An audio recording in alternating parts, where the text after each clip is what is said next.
Marcus Chun had built an empire from nothing, turning a single food truck into a restaurant chain worth $300 million.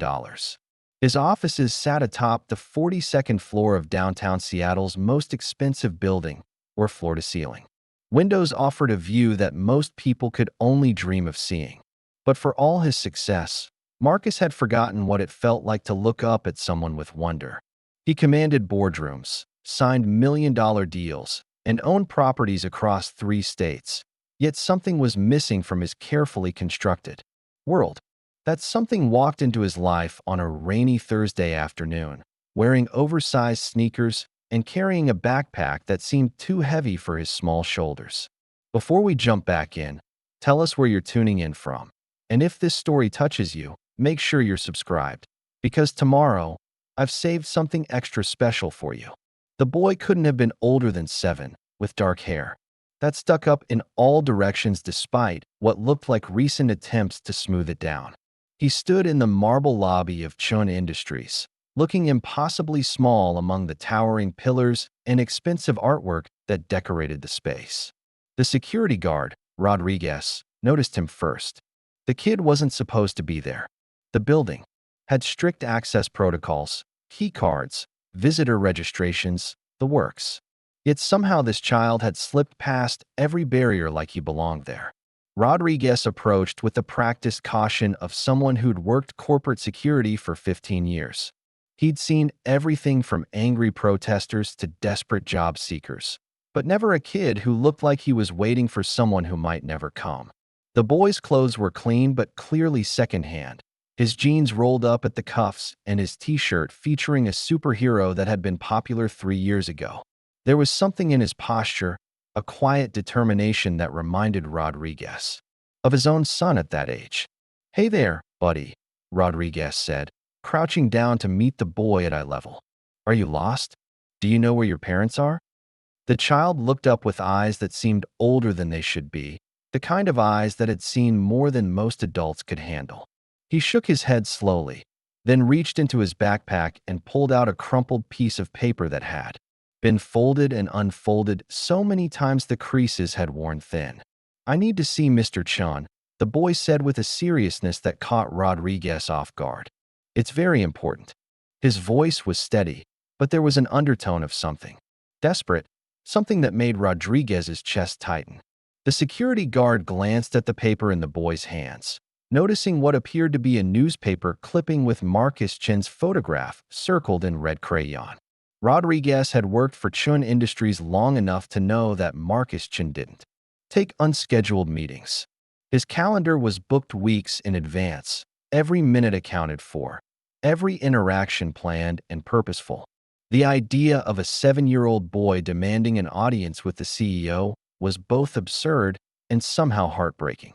Yet something about the child's unwavering conviction made Rodriguez hesitate before calling for backup. "What's your name, son?" Rodriguez asked gently. The boy straightened his shoulders like he was preparing for the most important introduction of his life. "Tommy Reeves," he said, "and I really need to talk to Mr. Chun. My teacher said he helps people and I need help with something very important."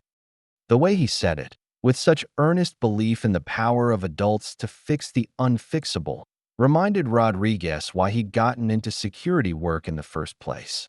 It wasn't about protecting buildings or checking IDs. It was about protecting people, especially the ones who couldn't protect themselves. Meanwhile, 42 floors above them, Marcus Chun was ending what had been a particularly brutal day of back-to-back meetings. His assistant, Janet, had already briefed him on tomorrow's schedule, which looked just as packed as today's had been. A merger deal in the morning, a board presentation in the afternoon, and somewhere in between he was supposed to review the quarterly reports that would determine whether his newest restaurant location would succeed or fail. Marcus loosened his tie and walked to the window, looking down at the city below where tiny figures moved like ants between buildings. From this height, individual people became abstractions, part of the larger machine of commerce and progress that he'd learned to navigate so expertly. He'd worked 16-hour days for the past 3 weeks, closing a deal that would expand Chen Industries into the East Coast market. The success should have felt more satisfying than it did. His phone buzzed with a text from his ex-wife, Sarah, asking about their daughter Emma's upcoming recital. Marcus realized with a start that he'd completely forgotten about it, despite having marked it on his calendar weeks ago. Emma was 12 now, growing up faster than he could keep track of, and their relationship had become a series of missed connections and guilt-ridden apologies. He made a mental note to clear his schedule for the recital, knowing even as he thought it that something else would probably come up. The intercom on his desk crackled to life. "Mr. Chen." It was Janet's voice, tinged with the kind of uncertainty that usually meant someone was asking for something unusual. "I know you're about to leave for the day, but security called from the lobby. There's a situation that might require your attention." Marcus glanced at his watch. It was already past 7, and he had dinner plans with potential investors that he couldn't afford to cancel. "What kind of situation?" he asked, already reaching for his jacket. Janet's pause was longer than usual, and Marcus could picture her trying to figure out how to explain something that probably didn't make much sense to her either. "There's a young boy in the lobby who's asking to see you. Security says he's been very polite, but very insistent. He has some kind of newspaper article about you and claims it's urgent." Marcus felt a flicker of annoyance. His company dealt with all kinds of requests, from job seekers to charity petitions, and they all had proper channels to go through. The last thing he needed was some kind of publicity stunt involving a child, especially if reporters were somehow involved.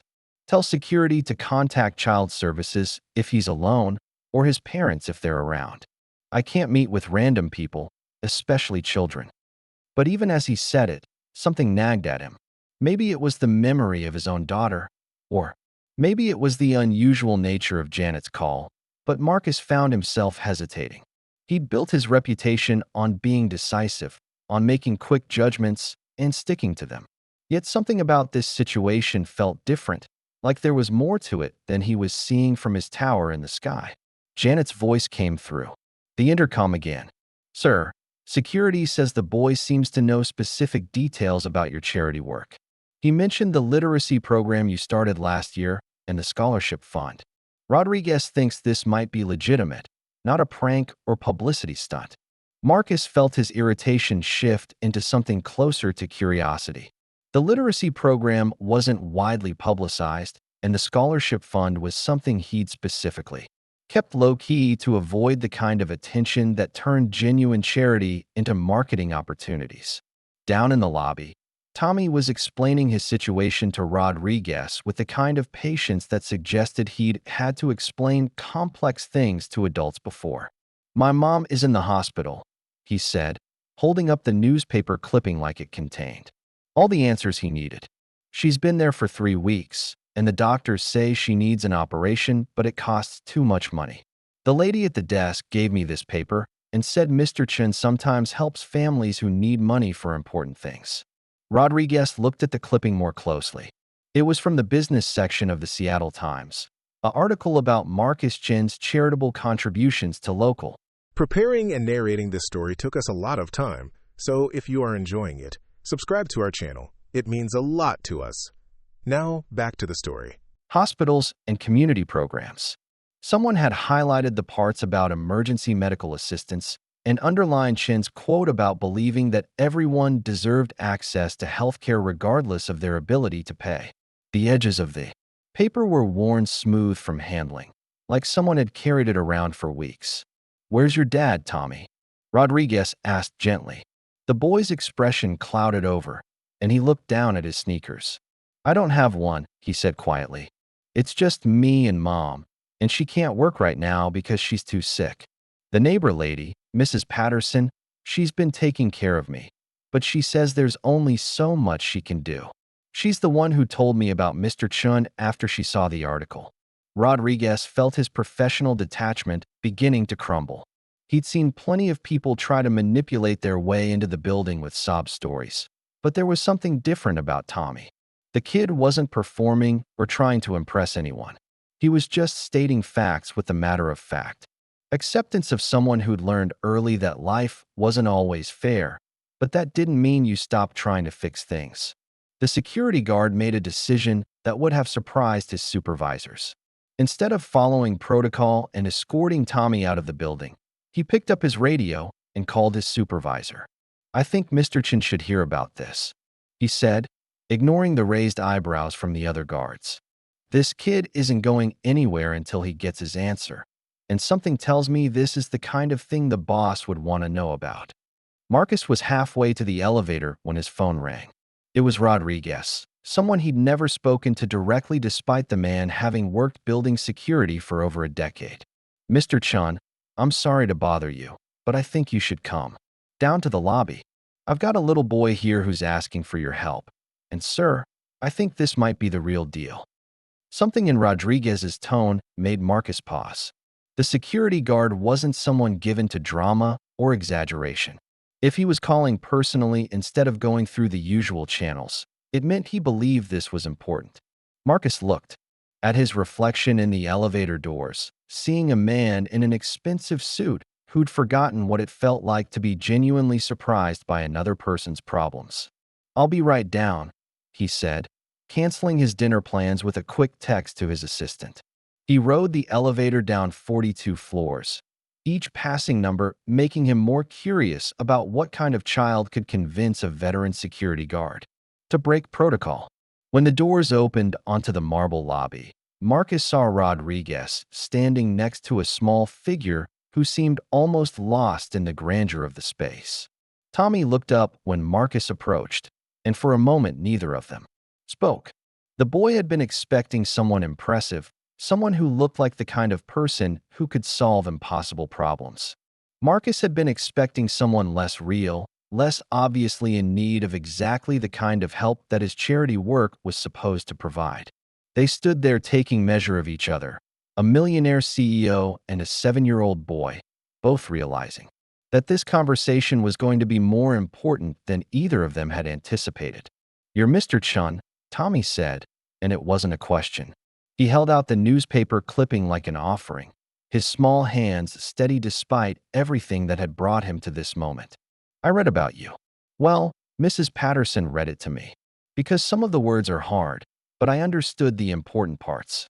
You help people who need help, and I need help very much." Marcus knelt down to Tommy's level, something he hadn't done with a child other than his own daughter in years. Up close, he could see the careful way Tommy had tried to make himself presentable, the way his hair had been combed with water and his face scrubbed clean. There were dark circles under the boy's eyes that suggested he hadn't been sleeping well, and his backpack looked like it contained more than just school supplies. "What kind of help do you need, Tommy?" Marcus asked, and he was surprised by how much he genuinely wanted to hear the answer. Tommy took a deep breath, the kind children take when they're about to say something very important that adults might not understand. "My mom needs an operation to get better, but we don't have enough money. The hospital says we need $20,000, and Mrs. Patterson says that's more money than most people see in their whole lives." The number wasn't particularly large by Marcus's standards. He'd spent more than that on dinner with clients, more than that on his daughter's birthday party the year before. But hearing it from Tommy's mouth, understanding that this amount represented an impossible mountain for a single mother and her 7-year-old son, made it feel immense. Marcus looked into Tommy's eyes and saw something he recognized from his own childhood, before the success and the money and the distance from other people's problems. He saw hope fighting against the knowledge that hope didn't always win. "Tell me about your mom," Marcus said, settling more comfortably on the marble floor despite his expensive suit. Rodriguez watched from a respectful distance, ready to intervene if needed, but sensing that something important was happening. Tommy's face lit up in a way that transformed his serious expression into something that reminded Marcus powerfully of his own daughter when she talked about things she loved. "Her name is Lisa, and she's the best mom in the whole world," Tommy said with the absolute certainty that only children possess.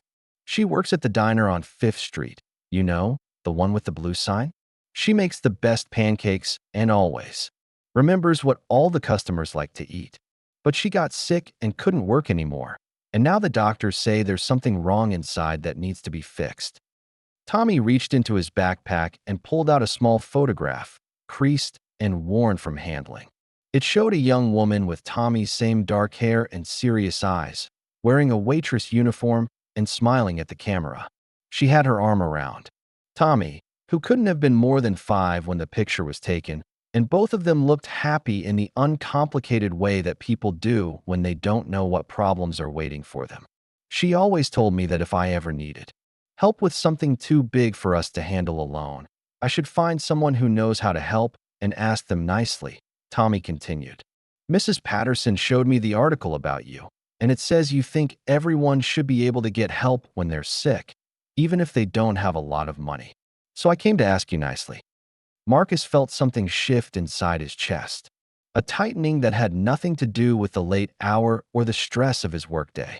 He'd read about situations like this in the grant applications his foundation reviewed, but those were just words on paper, statistics about medical debt and family hardship.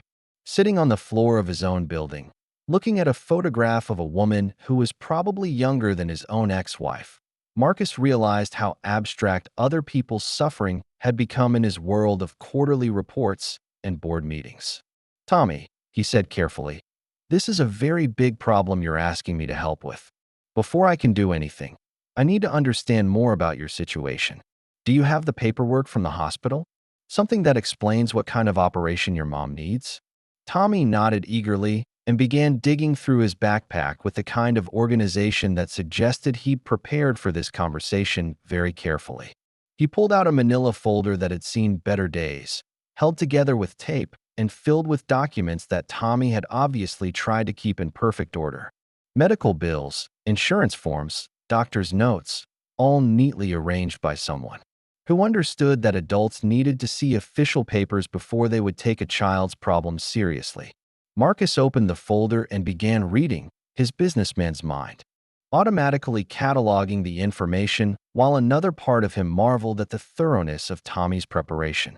Lisa Reeves was 28 years old, a single mother who'd been working as a waitress while taking night classes to become a medical technician.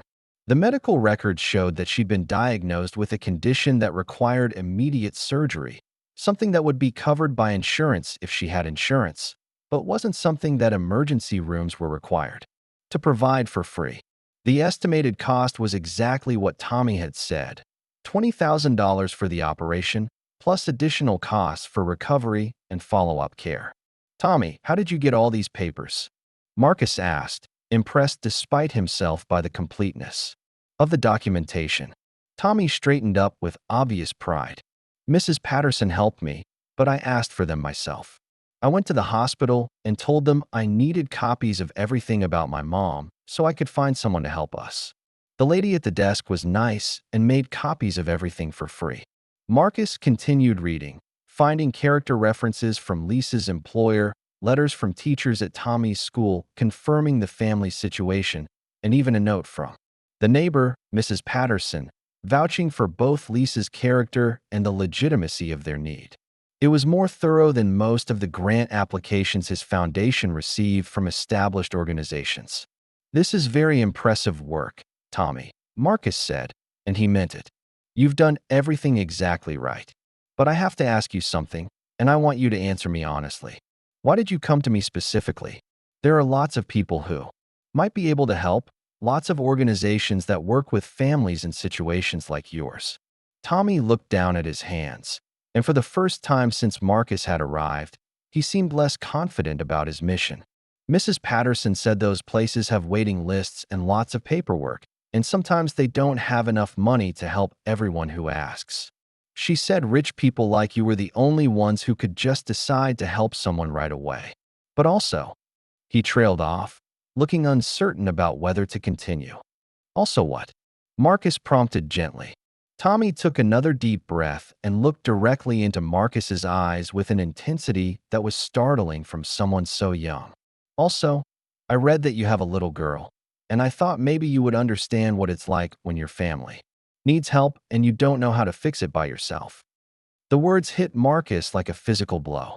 He thought about Emma, about how he'd react if she came to him with a problem this big, about what he'd do if he were the one who couldn't afford to solve it. The parallel wasn't exact, but the emotional core was undeniable. Here was a child who'd identified him not just as someone with money, but as someone who might understand what it felt like to love someone so much that you'd do anything to protect them. Marcus closed the folder and looked around the lobby, suddenly seeing it through Tommy's eyes. The marble floors, the expensive artwork, the casual display of wealth that he'd stopped noticing years ago. To Tommy, this place must seem like a palace, somewhere that only the most powerful people in the world were allowed to enter. Yet he'd somehow found the courage to walk in and ask for something that would change his family's life forever. Tommy, I need to ask you something else, and this might be the most important question of all, Marcus said. If I help your mom get this operation, what happens after that? What do you and she plan to do once she's better? It was the kind of question his foundation always asked, designed to ensure that assistance would lead to long-term solutions rather than just temporary fixes. Tommy considered the question with the seriousness it deserved. Mom wants to finish school so she can get a better job, he said. She's studying to work in a hospital, helping people like the doctors helped her. And I want to study hard so I can get good grades and maybe go to college someday, like you probably did. Mrs. Patterson says education is the best way to make sure you can take care of yourself and help other people too. It was a good answer, the kind of forward-thinking response that Marcus's foundation looked for in successful applicants. But more than that, it was an answer that revealed the kind of values Lisa Reeves had been instilling in her son despite their difficult circumstances. Tommy wasn't just asking for money. He was asking for the chance for his family to build a better future. Marcus stood up, his decision crystallizing in a way that surprised him with its clarity. He'd spent years developing criteria for charitable giving, systems and processes designed to ensure that his money went to the most deserving recipients and the most effective programs. Yet sitting on the marble floor of his own building, talking to a 7-year-old boy who'd navigated adult bureaucracy with more skill than most adults possessed, Marcus realized that sometimes the most important decisions couldn't be made with spreadsheets and committee reviews. Tommy, I'm going to help your mom get the operation she needs, he said, and the words felt more significant than any business deal he'd ever closed. Tommy's eyes widened, and for a moment he seemed too stunned to respond. Then his face broke into a smile that seemed to light up the entire lobby, a pure expression of joy and relief that Marcus realized he hadn't seen directed at him in years. Really? Tommy asked, as if he couldn't quite believe that his carefully planned mission had actually succeeded. You'll really help my mom get better? Marcus nodded, feeling something loosen in his chest that he hadn't even realized was tight. Really? But I have one condition, and it's very important. Tommy's smile faded slightly, replaced by the careful attention of someone who'd learned that adult promises often came with complications. What kind of condition? He asked. Marcus knelt back down to Tommy's level, wanting to make sure the boy understood that what he was about to say was meant kindly, not as a limitation. I want to meet your mom before the operation, Marcus said. I want to talk to her and make sure she's comfortable with accepting help from someone she doesn't know. And I want to make sure you both understand that this isn't charity in the way most people think about charity. This is one person helping another person because it's the right thing to do, and because I believe your mom is going to do great things once she's healthy again. Tommy nodded solemnly, understanding that Marcus was offering him something more valuable than money. He was offering respect, the kind of dignity that came from being seen as a person with potential rather than just someone with problems.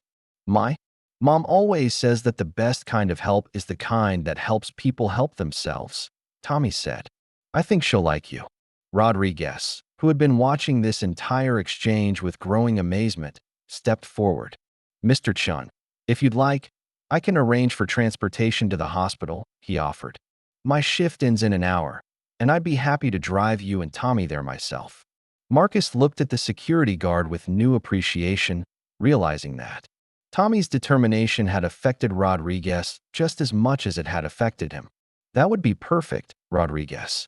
Thank you. Marcus pulled out his phone and called Janet, who answered despite the late hour with the dedication of someone who'd learned to expect the unexpected from her boss. Janet, I need you to contact Dr. Sarah Mitchell at Seattle General Hospital. She's on our foundation's medical advisory board. Tell her I have a case that needs immediate attention and that I'll be there within the hour to discuss funding for an emergency surgery. As Marcus made the call, Tommy carefully repacked his folder, his movements precise and deliberate. Watching him, Marcus realized that this child had taught him something about courage that he'd forgotten in his years of corporate success. Tommy had identified a problem, researched a solution, and taken action despite having no guarantee of success. It was the kind of entrepreneurial thinking that Marcus admired in adults, but seeing it in a 7-year-old reminded him of why he'd started his first business all those years ago. The drive to the hospital was quiet, with Tommy sitting in the back seat looking out the window at the city lights. Marcus found himself wondering what the boy was thinking, whether he was nervous about introducing a strange millionaire to his sick mother, or whether he was simply processing the fact that his impossible plan had actually worked. Rodriguez navigated the evening traffic with the skill of someone who knew the city's rhythms, occasionally glancing in the rearview mirror to check on his passengers. Tommy, Marcus said as they pulled into the hospital parking lot, before we go in, I want you to know that what you did today was extraordinary. Not many adults would have had the courage to do what you did, and I'm honored that you chose to ask me for help. Tommy looked at him with those serious eyes that seemed to hold more wisdom than any 7-year-old should possess. My mom says that if something is important enough, you have to try, even if you're scared, Tommy replied.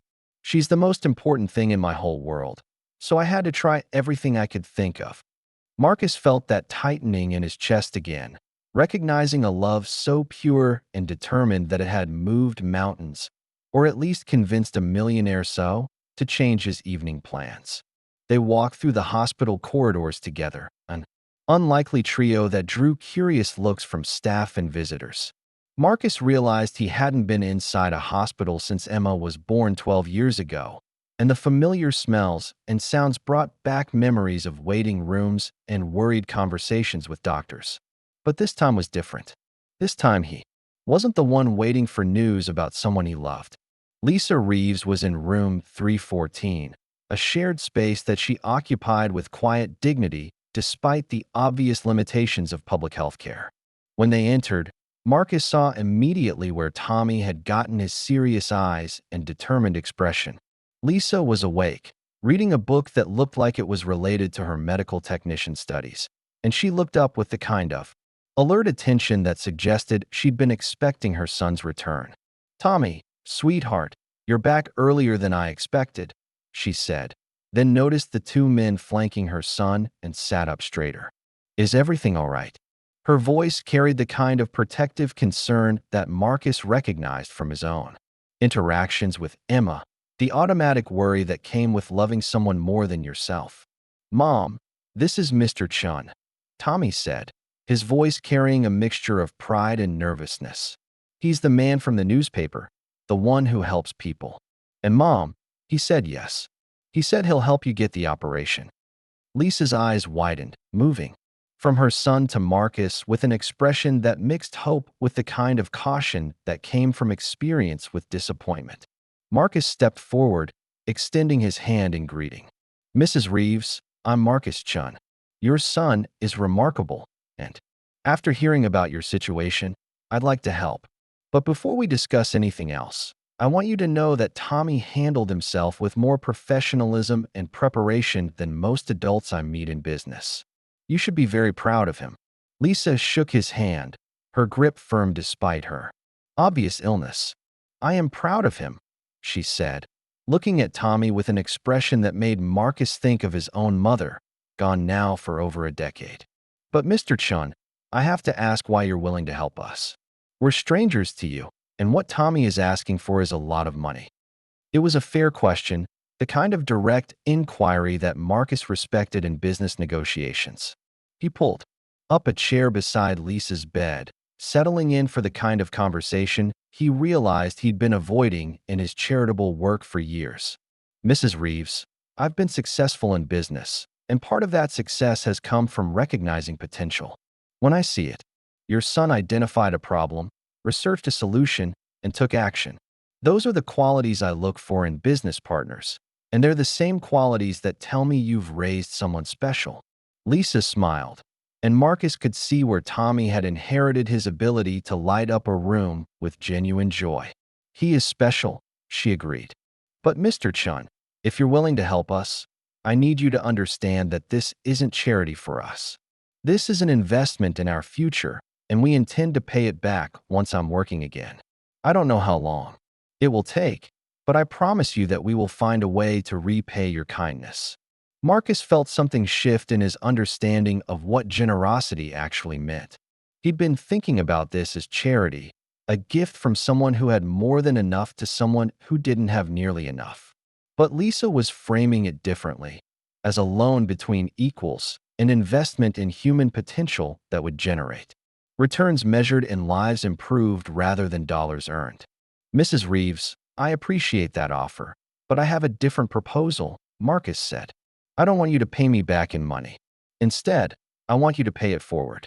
Once you're working as a medical technician, once Tommy is older and established, in whatever career he chooses, I want you to help someone else the way I'm helping you now.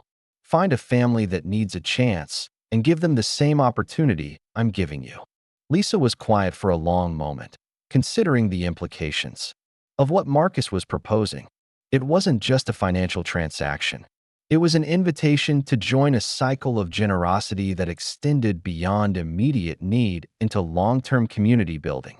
Tommy, who had been watching this exchange with the intensity of someone who understood that important things were being decided, spoke up. Mom, remember what you always tell me about how kindness works best when it keeps going from one person to another person? He said. I think Mr. Chun is talking about the same thing. Lisa looked at her son with the kind of amazement that parents feel when they realize their children have been listening and learning even when it didn't seem like they were paying attention. Yes, sweetheart, I think you're right, she said. Then turned back to Marcus. Mr. Chun, if you're willing to help us on those terms, then we accept. And I promise you that Tommy and I will find ways to help other families, both now and in the future. It might not be with money, at least not for a while, but there are other ways to help people. Marcus nodded, understanding that they were making an agreement that went far beyond the immediate medical need. They were creating a relationship, a connection between families that would outlast the surgery and recovery period. It was the kind of meaningful interaction that had been missing from his life since he'd become successful enough to insulate himself from other people's daily struggles. Dr. Mitchell arrived then, summoned by Janet's phone call and clearly curious about the unusual circumstances that had brought a prominent businessman to the hospital at 8 o'clock in the evening. Marcus made the introductions and explained the situation while Lisa and Tommy listened, both of them still seeming slightly stunned that their carefully planned request had led to such immediate and comprehensive help. Mrs. Reeves, I've reviewed your medical records, and this is exactly the kind of case that Mr. Chin's foundation was designed to address, Dr. Mitchell said. We can schedule your surgery for tomorrow morning if you're ready. The procedure has a very high success rate, and with proper recovery time, you should be back to full strength within 6 weeks. Lisa looked at Tommy, then at Marcus, and finally back at Dr. Mitchell. Tomorrow morning, she repeated, as if she couldn't quite process how quickly everything was happening. But what about the paperwork, the insurance approvals, all the financial arrangements? Dr. Mitchell smiled, the kind of expression that came from delivering good news after too many conversations about limitations and delays. All of that has been taken care of, she said. Mr. Chin's foundation has a streamlined process for emergency medical funding. You just need to focus on getting ready for surgery and recovery. Lisa's eyes filled with tears, not the sad tears that Marcus had expected, but tears of relief and gratitude that seemed to encompass months of worry and fear. Tommy climbed carefully onto the bed beside his mother, and she wrapped her arms around him with the fierce protectiveness of someone who'd been afraid she might not have the chance to do so much longer. Marcus watched them together and thought about his own daughter, about how seldom he took the time to simply hold her and appreciate the fact that they had each other. "Mr. Chen," Lisa said, her voice thick with emotion, "I don't know how to thank you for this. You've given us our future back." Marcus felt that familiar tightening in his chest, but this time it wasn't uncomfortable. This time it felt like his heart was expanding, making room for something that had been missing for longer than he cared to admit. "Mrs. Reeves, you don't need to thank me," he said. "Your son did something today that reminded me why I started making money in the first place. It wasn't for the money itself, it was for the freedom to help people and solve problems. Tommy gave me the chance to remember what that feels like." Rodriguez, who had been standing quietly near the door, stepped forward. "If I may, Mr. Chun, Mrs. Reeves, I'd like to offer my services during the recovery period. I have some vacation time coming, and I'd be happy to help with transportation to follow-up appointments, grocery shopping, whatever you might need while you're getting back on your feet."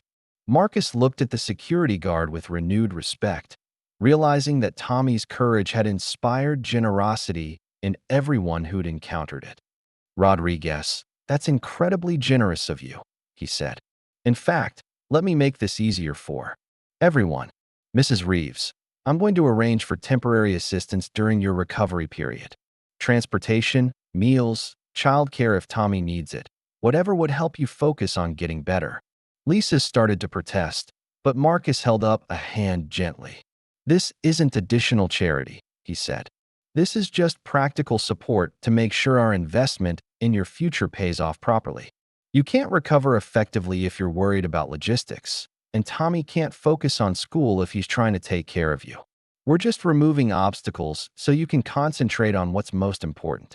Tommy had been listening to all of this with the kind of attention that suggested he was storing away every detail for future reference. Finally, he spoke up with a question that surprised everyone in the room. "Mr. Chun, can I ask you something personal?"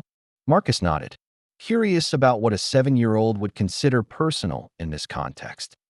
"Do you think your little girl would like my mom?" Tommy asked. "Because if you want, maybe when my mom is better, we could all have dinner together or something. My mom makes really good spaghetti, and I think it would be nice if we could be friends and not just people who helped each other one time." The question hit Marcus harder than any business proposal he'd ever received.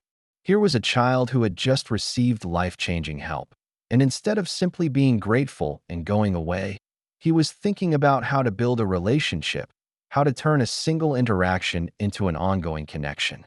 It was the kind of thinking that had made Marcus successful in business, but applied to human relationships in a way that he'd forgotten was possible. "Tommy, I think Emma would like your mom very much," Marcus said, and he realized as he said it that he was looking forward to finding out if he was right. "And I think you're absolutely right that we should be friends. Good friends help each other not just once, but whenever help is needed." Dr. Mitchell checked her watch and reminded them that Lisa needed to rest before surgery, but as they prepared to leave, Marcus found himself reluctant to end the conversation. He exchanged phone numbers with Lisa, gave Tommy his business card, and made plans to check in the next day after the surgery. As they walked back through the hospital corridors, Marcus realized that this evening had changed something fundamental about how he thought about success and satisfaction. In the parking lot, Rodriguez offered to drive Tommy to his neighbor's house, where he'd been staying during his mother's hospitalization. But Tommy had another request that caught both men off guard. "Mr. Chun, would it be okay if I called you tomorrow after my mom's surgery? I know you're probably very busy, but I'd like to tell you how everything went."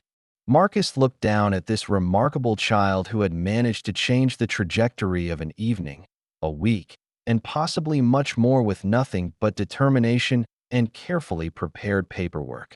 "Tommy, I would be honored to hear from you tomorrow. In fact, I'm going to clear my morning schedule so I can be here when your mom wakes up from surgery." The next morning, Marcus found himself in an unfamiliar place, sitting in a hospital waiting room, checking his phone not for stock prices or meeting updates, but for news about a woman he'd met just 12 hours earlier. The surgery had gone perfectly. And when Lisa woke up with Tommy holding her hand and Marcus standing nearby, she whispered the words that would echo in his mind for years to come. "Will you be my daddy?"